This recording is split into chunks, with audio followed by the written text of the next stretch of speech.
Hi, friends! Welcome to another episode of From Impossible to Inevitable. I am your host, Megan Bauer. I am so excited that you decided to press play today, and I am so grateful for your listens, your downloads, your shares, your likes, your comments, all the things, and I appreciate you on this journey with me. Today, I have an idea that has been kind of bouncing around in my head because of this book, Everything is Figure Outable by Marie Forleo. Now, I'm going to share more quotes and thoughts from this book at some point, but I'm not quite ready to do that like I did for Courage is Calling. That's another book that I read this year. So I will do that again. However, I wanted to focus in on one topic that she talks about that I feel like is a pervasive excuse for people who feel like they can't chase their dream, or they can't do it what it is they want to do, they can't make it happen or whatever. And that excuse is, I don't have the time. So I'm going to read, this is a really short, it's a pretty short section in the book, and I'm going to read bits and pieces of it. I've got hair somewhere, sorry. If you're watching me on YouTube, you can just see me mess with my face and my hair. I apologize, but it is what it is. Okay, so I'm going to read some parts of this book and then talk about it, because that's what I do. Okay, so she talks about how we are in this time of life where crazy busy is just the standard. It's the normal thing. We're all busy. We all have things. She says, like it or not, we all get the same 24 hours in the day. Only you get to decide how to spend it. Yes, I know. We all have jobs. Many of us have multiple jobs, and kids and spouses and pets and parents and grandparents and health challenges. Never mind loved ones with special needs, community work, unreliable public transportation, and an ever-growing list of projects and responsibilities. Even with all that, don't get snookered into the I just don't have time mindset. Whatever your schedule or responsibilities, they didn't just happen. Your life, including how you spend your time, is a byproduct of the choices you've made. For better or worse, you played a part in getting yourself here. So I love that, because she acknowledges that we all have things. We all have a crazy busy life. We all have a crazy busy schedule. We all have things going on. We all have things to do. We all have our responsibilities. Things that come up, things that don't work properly. And we have also played a part in creating that situation, in creating that schedule. And so she says there's a big difference between owning your choices and blaming your circumstances. And that's where the power is. When you can own that you created this schedule, you can say, okay, I'm overstretched and I have way too much going on. And I created that. That means that you also have the power to recreate it. You also have the power to make different choices. She says, own your choices. If you take responsibility for how you spend your time, you reclaim the power to change it. And then she says this, which I love. I've heard this other places and I've loved it every time I've read it. If it's important enough, I'll make the time. If not, I'll make an excuse. And that's really what it comes down to. That's really what it comes down to. Think about this. If you are in a situation where you need medical attention ASAP, maybe you broke your arm, or you've got this huge gash in your leg, or whatever. It doesn't matter what your schedule, you're not going to check your schedule and be like, well, let's see when I can make it to the ER. No, all of the sudden, nothing else is as important. you make it to the ER. You get treatment. It doesn't matter how long it's going to take. It doesn't matter what else is going on, because that is the most important thing. And everything else can wait. Everything else can take a back seat to that, because obviously that is way more important than everything else. And then when you don't make it to that meeting, or you don't finish that project, or you don't do this, your excuse is, I'm sorry, I was in the ER with this, and it's going to be okay.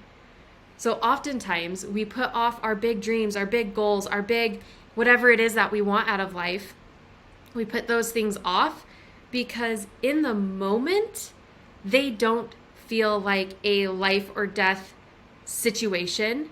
And in the moment, it feels like the laundry really needs to be done, or the dishes really need to be done, or whatever the case is, whatever the thing is that is kind of tricking you into its urgency, rather than the urgency of creating a life you are super excited and stoked to live. You've got to put it in perspective, though. So she said, the key to demolishing the time excuse is to first embrace the fact that everything you're doing with your 24 hours is a choice. Your choice. A choice that you make, and a choice that you can change. So everything that you're doing with your 24 hours is a choice. It's a complete choice. And she also acknowledges, like, there are consequences. Yes, if you choose not to show up for work, if you choose not to, clean the house, if you choose not to do whatever, there are consequences. However, there are livable consequences and there are unlivable consequences. And so we get to decide what we choose to do. You can choose to say, okay, right now, I was thinking about my day. Every morning I kind of think about, okay, what's my day look like? What are the things that I want to do? What are the things that need to be done? What are kind of the things that don't move? Like, I got to pick up my daughter at a certain time. That thing doesn't move. That doesn't shift. I got to be there at that time, which is a choice. I'm saying I have to be there because I want to be there at that time. And that is a priority. And then there's all of these things that can just shift and move, and doesn't have to be any particular place in my day. And I get to choose how all of those things fall. So one of the things that really needs to be done right now in my house is the dishes. Like, we are out of bowls. I gave the last bowl to my daughter this morning when she was having her breakfast. And I was like, all right, well, dishes are on the list today. That needs to be done. And so I was, thinking like, okay, dishes need to be done. Dishes need to be done. However, dishes don't need to be done right now. Right now, my little one is at school, and this is when I like to record podcasts because I know I'm not bothering anyone. There's no one here for me to, hear me yell or record a million times or whatever. It's just uninterrupted focus time. And I could have chosen to prioritize the dishes and then maybe not get the podcast done. And then maybe I wouldn't have anything for me to post on Friday. And that would have been a product of my choices. However, it's just as easy. Actually, it's even easier. It's better for me to record the podcast. And then when she's home after school, while she's eating lunch, I can do the dishes while she's eating lunch, and we're right there together. Instead of, I got that done in quiet time. No one interrupted me, which is a glorious thing. But also, that doesn't need to be a focus, because what's the worst that can happen? If I don't do my podcast, the worst thing is I don't have anything to post on Friday. And that would be sad. I would not like that outcome. If I don't do the dishes right now, what's the worst thing that could happen? Maybe they don't get done today. Maybe they don't get done till way later tonight. Maybe we have to eat out of Tupperware tomorrow. Really, like, that's all livable. I much rather get the podcast done and have something to post and maybe eat out of Tupperware than not get the podcast done. Does that make sense? Everything you do is a choice. And there are things that are going to feel more urgent than they actually are. And you need to be able to step back and be like, okay, what's actually the most important thing here? What is going to help me reach my goals, reach my dreams, help me move the needle on something important, something big, something life-changing even, something that calls to my soul? Because if we let ourselves, we'll get so wrapped up in the day-to-day, in the laundry, in the dishes, in the dog, in cleaning the house, in pickups and drop-offs and meeting with friends and doing this and doing that at the end of the day, you're just like, what did I actually do today? I hate those days. I hate those days because I hate laying in bed and being like, I was going all day long and I didn't do anything. And what is that? I much rather be like, yeah, I laid in bed all day and didn't do anything, because then at least I got to relax, right? So, okay. So she says in big capital letters, you do not have to do anything in life. You do not have to. Every single thing you do in life is a choice you're making, whether you realize it or not. And that includes all of the little micro habits, all of the jumping on social media for just a couple minutes, which turns into 30 minutes. All of the little, all of the little things that you do that you don't even notice that you're doing. She mentions about being kind of like on autopilot, and you're just you're doing all of these habitual things that you're not even seeing where your time's going. She says you're making choices that matter to you, and that's the point. You make time for what matters to you. So you have to step back and actually take the time to deliberately spell out to yourself what matters to you. Does checking email 15 times a day matter to you? Like, really, legit.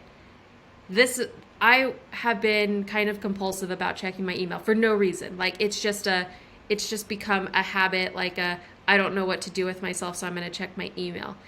And when I was reading through this again yesterday, I was like, you know what? I'm moving that email app.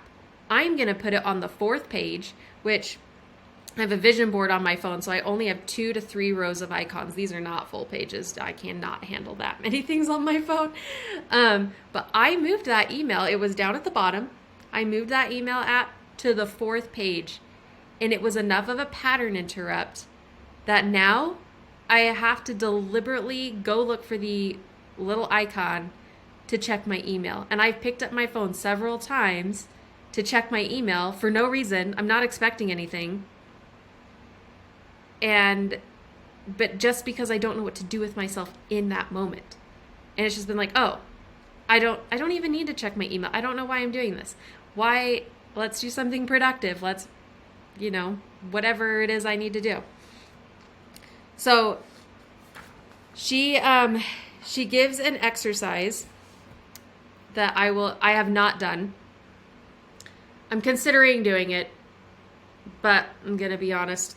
This is something that I feel like this would be a real challenge for me. Maybe I should do it. Maybe that's the point.